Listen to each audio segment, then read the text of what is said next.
سن لے ہم سب کی صدا،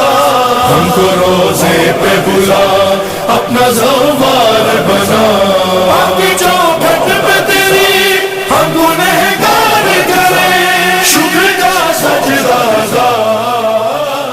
بسم اللہ الرحمن الرحیم۔ آج 11 ذی القعدہ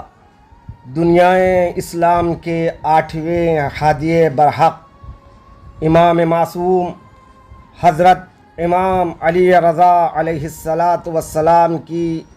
ولادت باسعادت کا مبارک دن ہے، لہٰذا آپ تمام مومنین و مومنات کی خدمت میں مبارکبادی پیش کرتے ہوئے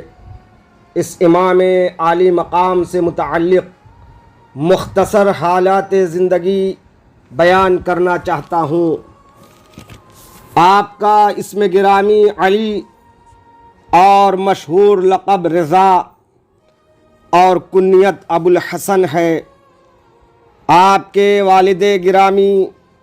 دنیائے اسلام کے 7ویں امام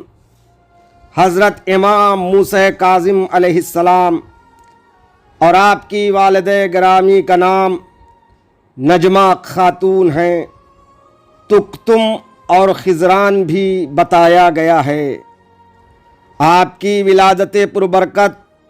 مدینہ منورہ میں 11 ذی القعدہ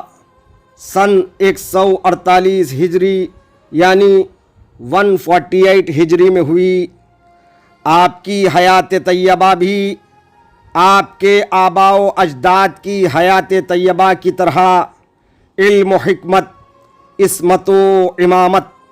عزت و عظمت، صبر و شجاعت، زہد و تقوی، عبادت و اطاعت کی حامل تھی، لہٰذا آپ کی پاکیزہ حیات آج بھی ہم سب کے لیے منزل کمال و سعادت تک پہنچنے کے لیے مشعل راہ کی حیثیت رکھتی ہے۔ 25 رجب سن 183 ہجری یعنی 183 ہجری میں جس وقت حکومت عباسی کا پائے تخت شہر بغداد تھا، شہر بغداد کے قید خانے میں آپ کے بابا 7ویں امام باب الحوائج حضرت امام موسیٰ بن جعفر علیہ السلام کو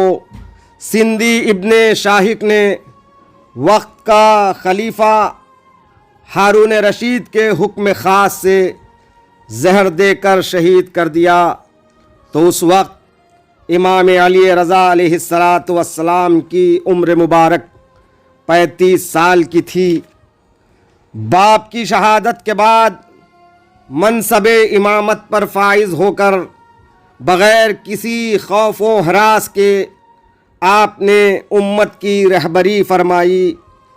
آپ کی امامت بھی دیگر ائمہ معصومین علیہ السلام کی طرح رسول خدا کی تعیین و تصریح اور اپنے والد ماجد امام موسیٰ کاظم علیہ السلام کی معرفی سے دنیا پر ثابت ہوئی۔ امام موسیٰ کاظم علیہ السلام قید ہونے سے پہلے ہی اور اپنی شہادت سے پہلے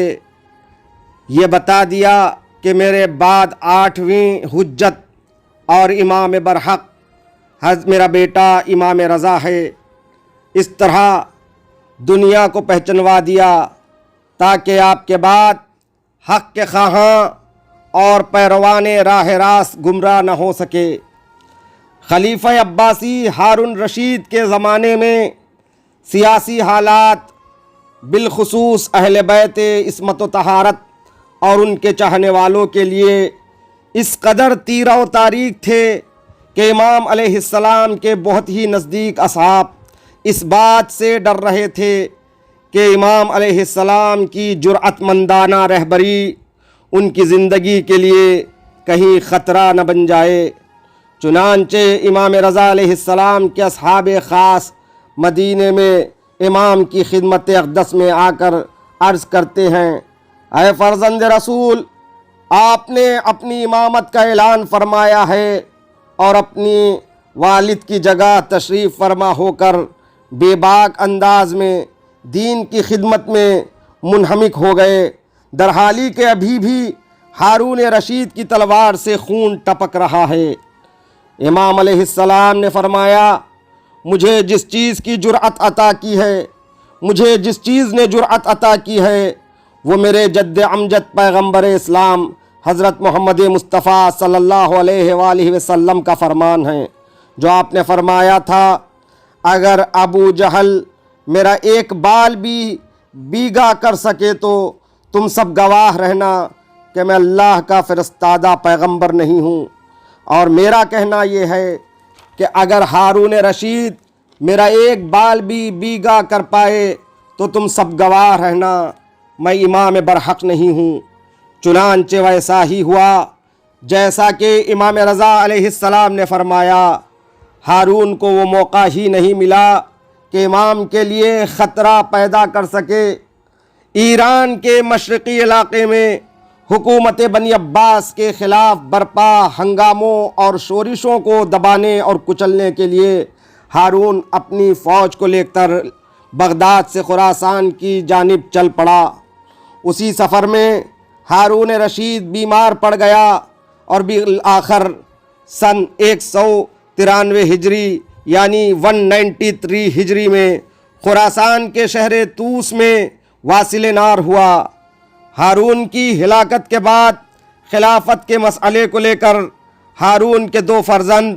امین اور مامون رشید کے درمیان اختلافات رونما ہو گئے۔ اگرچہ ہارون نے اپنے بعد اپنے بیٹے امین کو اپنا جانشین اور ولی عہد معین کیا تھا، اور امین سے اس بات کا عہد لیا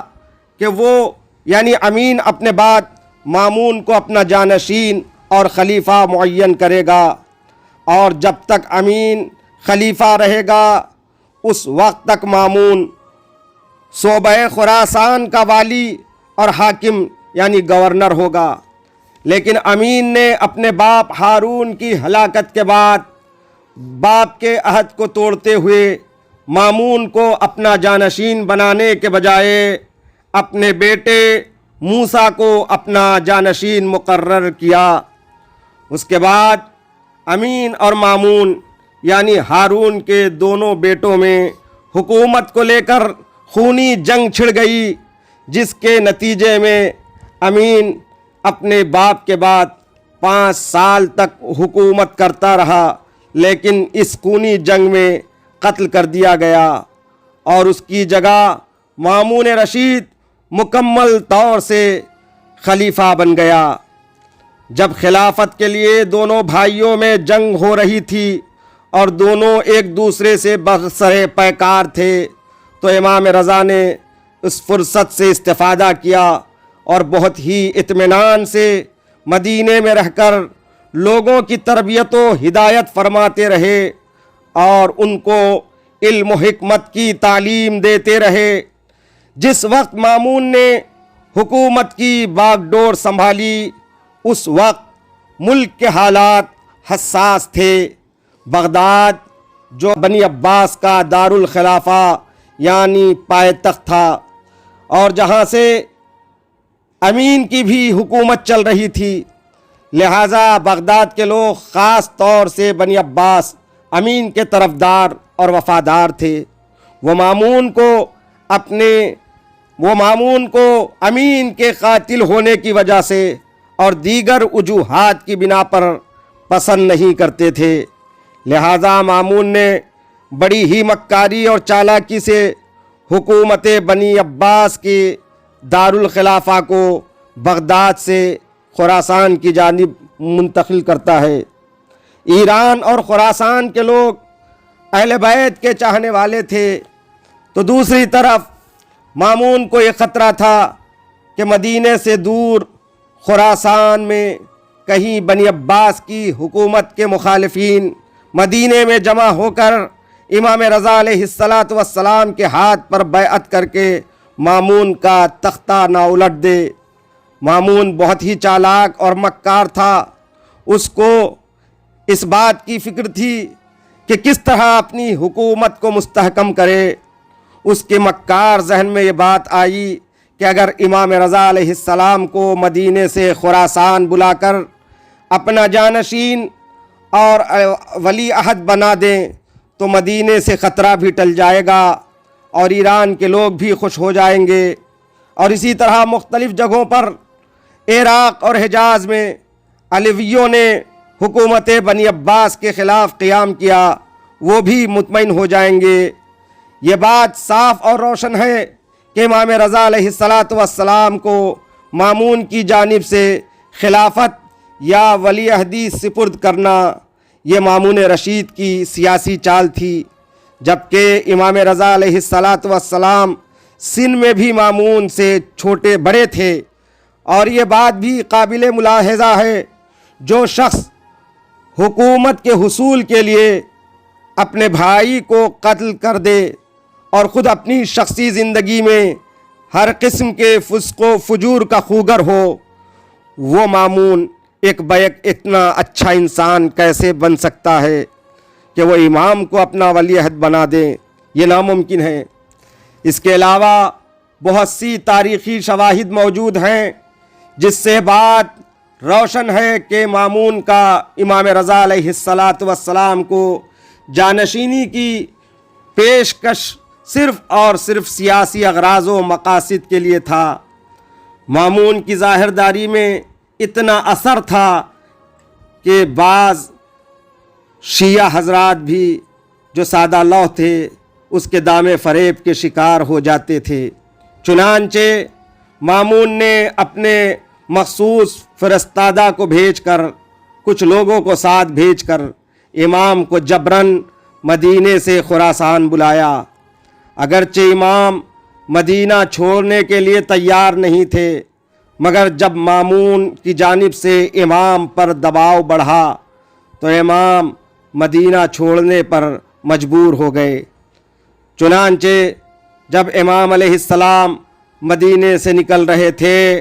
تو اہل خاندان کو بلایا اور فرمایا، مجھ پر گریہ کرو، میں لوٹ کر دوبارہ مدینے نہیں آؤں گا اور وطن سے دور غریب الوطنی کی حالت میں شہادت پاؤں گا۔ قبر رسول اور بقیع میں موجود اپنے آباء و اجداد کے مزاروں پر جا کر، اسی طرح اپنی جدہ ماجدہ فاطمہ زہرا سلام اللہ علیہا کی قبر پر جا کر آپ نے گریہ کیا اور الوداع کہا۔ حکم حاکم پر امام سن 201 ہجری میں مدینہ چھوڑ کر مرو یعنی خراسان پہنچے۔ مدینہ اور خراسان کے درمیان جس شہر سے بھی امام کا قافلہ گزرتا تھا، لوگ امام کی خدمت میں حاضر ہوتے تھے اور دینی مسائل کے بارے میں سوال کرتے اور امام انہیں اطمینان بخش جواب مرحمت فرماتے تھے۔ امام علم و حکمت کے خزانوں کو لٹاتے ہوئے، حق کی تبلیغ کرتے ہوئے، امامت کے پیغام کو عام کرتے ہوئے جب شہر نیشابور پہنچے تو وہاں پر 1 لاکھ کا مجمع، جن میں 20,000 سے زیادہ افراد قلمدان لے کر امام علیہ السلام کے استقبال کو پہنچے اور امام علیہ السلام سے خواہش کی، اے فرزند رسول، آپ اپنے جد امجد محمد مصطفیٰ صلی اللہ علیہ وآلہ وسلم سے کوئی حدیث ہمیں سنائیں، ہم آپ کی زبان اقدس سے آپ کے جد امجد کی حدیث سننا چاہتے ہیں۔ جس وقت امام نیشابور پہنچے، محمل میں سوار تھے، آپ اس وقت محمل سے باہر آتے ہیں، اپنے آباء و اجداد کے حوالے سے رسول خدا تک اور رسول سے جبریل تک، جبریل سے خداوند عالم تک سلسلہ سند کو پہنچاتے ہوئے حدیث قدسی کو بیان فرمایا، لا الہ الا اللہ حسنی فمن دخل حسنی امن من عذابی، یعنی کلمہ لا الہ الا اللہ میرا مضبوط قلعہ ہے، جو بھی اس قلعے میں داخل ہوگا وہ میرے عذاب سے نجات پائے گا۔ چونکہ اس حدیث کے سارے راوی اور اس حدیث کے سلسلے روات سب کے سب معصوم ہیں، اس لیے اس حدیث کو حدیث سلسلۃ الذہب کے نام سے یاد کیا جاتا ہے۔ سلسلۃ الذہب یعنی سونے کی کڑی، اس حدیث کے ذریعے امام علیہ السلام نے لوگوں کے درمیان توحید کا پیغام سنایا اور ساتھ ہی ساتھ رسول کے بعد سے لے کر خود تک امامت کے سلسلوں کو بھی گنا دیا۔ کچھ دور سواری آگے بڑھی، پھر رک کر امام نے یہ فرمایا بے شروطہا وانا من شروطہا، یعنی اے لوگوں جان لو توحید اللہ کے عذاب سے محفوظ رہنے کے لیے مضبوط قلعہ ضرور ہے، مگر اس کی چند شرطیں ہیں، ان میں سے ایک شرط میں بھی ہوں، یعنی توحید بغیر عقیدہ امامت ائمہ معصومین علیہم السلام کے نامکمل اور بے سود ہے۔ جب امام نیشابور سے آگے بڑھے، نماز کا وقت آیا، امام اپنی سواری سے اترتے ہیں، وضو کے لیے پانی طلب کیا مگر وہاں پر پانی نہیں تھا۔ اللہ اکبر، امام کے حکم سے پتھر سے پانی کا چشمہ جاری ہوا، اور جس پتھر پر بیٹھ کر امام نے وضو فرمایا، اس پتھر نے امام علیہ السلام کے مبارک قدموں کے نشان کو اپنے اندر جذب کر لیا۔ آج بھی امام رضا علیہ السلام سے منسوب یہ جگہ قدم گاہ کے نام سے زائرین کے لیے زیارت گاہ کی حیثیت رکھتی ہے۔ جو بھی زائر مشہد مقدس زیارت امام رضا علیہ السلام کے لیے جاتا ہے، وہ نیشابور اور قدم گاہ ضرور جاتا ہے۔ جب امام مرو یعنی خراسان پہنچے تو مامون نے دوبارہ امام کا استقبال کیا، امام کی خدمت میں دوبارہ منصب خلافت کو پیش کیا۔ امام مامون کے ارادوں سے واقف تھے، اس کے ناپاک عزائم کا انہیں علم تھا، لہٰذا امام نے دوبارہ اس کی پیشکش کو ٹھکرا دیا۔ تو پھر مامون نے ولی عہدی یعنی جانشینی کا منصب قبول کرنے پر امام کو مجبور کیا، تو امام نے اس شرط کے ساتھ با جبر و اکراہ جانشینی یعنی ولی عہدی کو قبول کیا کہ اے مامون دیکھ، میں تیری حکومت کا حصہ نہیں بن پاؤں گا، اور نہیں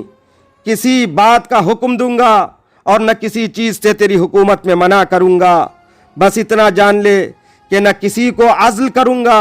نہ کسی کو منصب پر فائز کروں گا۔ امام علیہ السلام تا حین حیات اپنے اصحاب سے مسلسل یہ کہتے رہے، خدا گواہ ہے میں نے یہ منصب خوشی سے قبول نہیں کیا، میرے سامنے دو باتیں تھیں، یا میں ولی عہدی قبول کرتا یا پھر قتل ہونے کے لیے آمادہ ہو جاتا۔ میں نے مجبوری میں ولی عہدی کو قبول کر لی۔ مامون رشید خلفائے بنی عباس میں ایک پڑھا لکھا خلیفہ مانا جاتا تھا، لہٰذا اس نے اپنی مکارانہ سیاست سے امام کی بڑھتی ہوئی علمی مقبولیت اور علمی شہرت کو ختم کرنے اور خود کو علم دوست بتانے کی غرض سے مختلف مذہبوں اور فرقوں کے بڑے بڑے علماء اور دانشوروں کو جمع کروا کر امام سے مناظرے کرواتا تھا۔ یہودی، مسیحی، زرتشتی، سابعی، ہر مذہب کے بڑے بڑے دانشور کو امام سے مناظرہ کرنے کے لیے اس نے مجبور کیا تاکہ وہ امام کے مقابل میں مناظرہ کرے، امام کو شکست دے، مگر ایسا نہیں ہوا۔ نہ صرف امام علیہ السلام نے انہیں مناظروں میں مات دیا، بلکہ ان دانشوروں کو امام کی علمی عظمت کا قصیدہ پڑھنے پر مجبور کر دیا۔ امام کے علم کا ڈنکا ایسا بجا کہ امام عالم آل محمد کے نام سے دنیا بھر میں مشہور ہوئے۔ مامون کی سیاست کام نہ آئی، آخر کار مامون نے امام کے قتل کا ارادہ کر لیا، کیونکہ اسے اس بات کا یقین ہو گیا تھا کہ وہ کسی بھی صورت میں اپنے ناپاک اغراض و مقاصد کے لیے امام کو ذریعہ اور وسیلہ نہیں بنا سکتا تھا۔ اس کے علاوہ امام کی بڑھتی ہوئی عظمت و بزرگی اور ہر دل عزیزی سے مامون گھبرایا ہوا تھا۔ چنانچہ سن 202 ہجری یا 203 ہجری میں ماہ صفر کے 17 تاریخ یا صفر کی آخری تاریخ کو انگور میں زہر دے کر امام علیہ السلام کو شہید کر دیا۔ امام علیہ السلام بوقت شہادت 55 سال کے تھے، یعنی 55 ایئرس کے تھے۔ خراسان کے شہر طوس میں آج بھی امام کا مزار مرجع خلائق ہے۔ یہ شہر آج مشہد الرضا کے نام سے دنیا بھر میں مشہور ہے، اور اس شہر میں آپ کا روضہ، جہاں ہر روز لاکھوں زائرین زیارت کے شرف سے مشرف ہوتے رہتے ہیں، اور آپ کے روضے میں آج بھی لوگ اپنی اپنی مرادیں پاتے ہوئے نظر آتے ہیں۔ آج بھی اس امام عالی حمام کی قبر اقدس سے کرامتیں ظاہر ہوتی رہتی ہے۔ رسول اسلام نے برسوں پہلے ہی ارشاد فرمایا تھا، بہت جلد میرے جسم کے ایک حصے کو خراسان میں دفن کیا جائے گا، جو بھی مومن اس کی زیارت کرے گا اس پر خداوند کریم جنت واجب قرار دے گا اور اس پر جہنم کی آگ کو حرام کر دے گا۔ امام رضا علیہ السلام کے شاگرد ابو نصر بزنتی سے روایت ہے کہ حضرت امام رضا علیہ السلام نے یہ فرمایا، اے ابو نصر بزنتی، میرے چاہنے والوں میں سے جو بھی میرے حق کو پہچانتے ہوئے میری زیارت کو آئے گا، روز قیامت میں اس کی شفاعت ضرور کروں گا۔ آج اس امام عالی حمام کی روز ولادت ہے۔ روز ولادت کی پرسعادت پرمسرت موقع پر خداوند کریم سے یہی دعا ہے، خدایا جلد سے جلد معرفت امام کے ساتھ ہمیں امام رضا علیہ السلام کے روضے کی زیارت کا شرف عطا فرما، اور آخرت میں آپ کی شفاعت نصیب فرما۔ آمین ثم آمین بحق محمد وآلہ الطاہرین۔